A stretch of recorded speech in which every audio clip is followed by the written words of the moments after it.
Okay.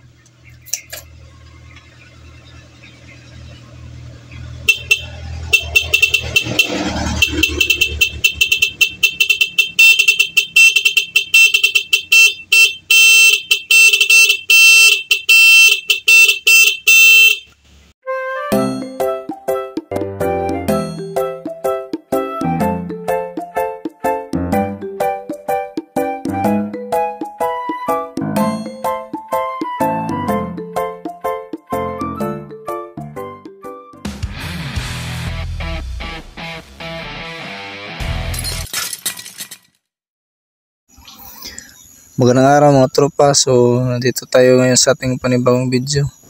So ngayon ay ating i-demo kung paano ikabit ang Nitro Pro Music sa ating motor sa stock horn natin. So dito no. Yan. Paano ikabit ang Nitro Pro Music sa ating stock horn lamang. So tara. Bali ng ating stock horn ay may dalawang terminal no. Yung isa ay positive at isa ay negative. So para malaman natin kung anong trigger ng ating stock horn ay gagamit tayo ng test light. So ang clip ng test light ay ating babadi ground. Saka nating hugutin ang dalawang terminal sa ating horn na stock horn. So pag check ng ating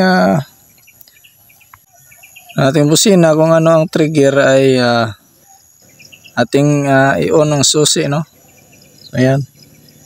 On na. So naka-on na yan.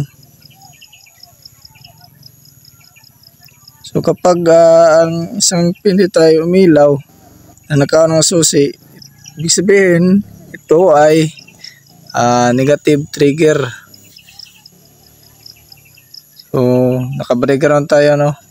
So pag may umilaw dito sa isa, alin sa man sa isa o alin dito sa dalawa, pag may umilaw dyan ay ibig sabihin negative trigger ang ating busina. So bale no, hindi, walang ilaw no. So ibig sabihin ito ay naka-positive trigger. So saka lang siya ilaw kapag pinindot mo doon sa switch no, sa horn switch. So yan. Since naka-body ground ang yung ating test light ay saka sa ilaw, ibig sabihin positive ang lumalabas na supply galing sa ating switch. So yan kita nyo may ilaw. Ayan, taas kong konti, ayan. Ibig sabihin positive trigger ang trigger ng ating busina.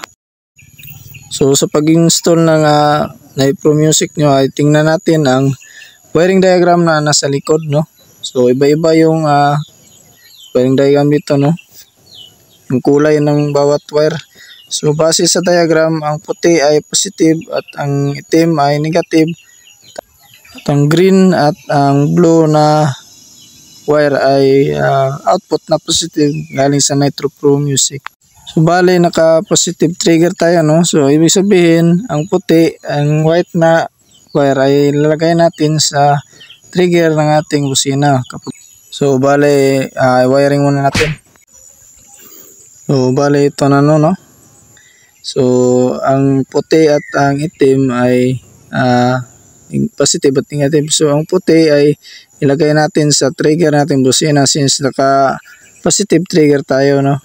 So ang itim na wire na galing sa Nitro Pro Music ay nilagay natin sa kabilang side na sa sakit ng busina na itinanggal natin no. Kasi yun yung negative. So ang isang paa naman ng ating busina ay nilagay natin sa itim no. Kasi para mas trigger ng ating busina ay kailangan ng positive at negative. So ang kabilang side ng busina naman ay nilagay natin sa green wire no. So bali pwede natin gamitin ng green at blue wire para sa trigger ng ating busina. Alin mo sa dalawa ay pwede natin gamitin no.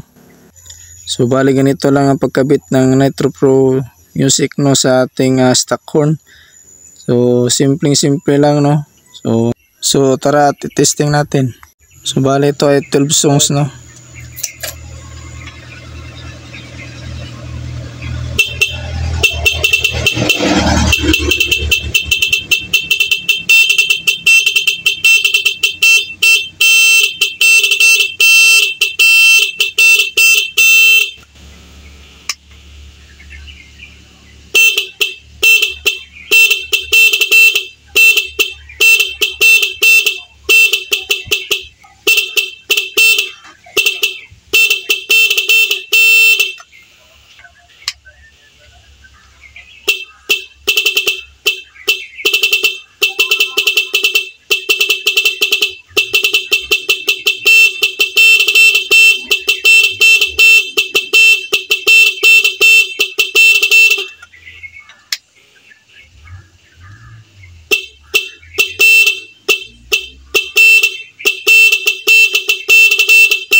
So ganun lang kasimple, no. So maraming salamat sa panonood at nawa gusto niyo ating video. Kung gustuhan mo ay maaari mo i-share, like ating video, paki-subscribe naman ating YouTube channel at hit ng notification bell para update ka sa ating mga videos na i-upload.